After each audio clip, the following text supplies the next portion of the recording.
Hey everyone! Today we're diving into how to seamlessly integrate ConvertKit with GrooveFunnels. If you're new to ConvertKit, don't miss out on the free trial link in the description below.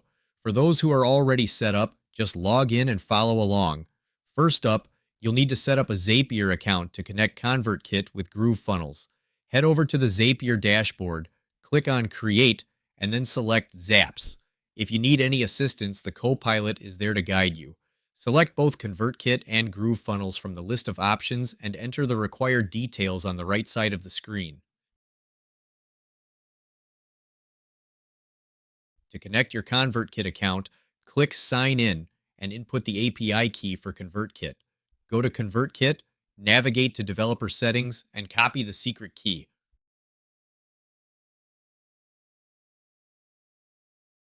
Once you paste it, click Yes, connect to ConvertKit, and you're all set. Repeat this process to log into your GrooveFunnels account. Provide your login details, and your account will be linked. After that, configure your settings and click Publish, and you're all set. I hope this video makes the process clear and easy for you. I'm offering a free email list building course in the description below, where you can learn how my team and I generate $3,493 in commissions while growing our email list. The training is completely free right now, so don't miss your chance to check it out. Thanks for watching.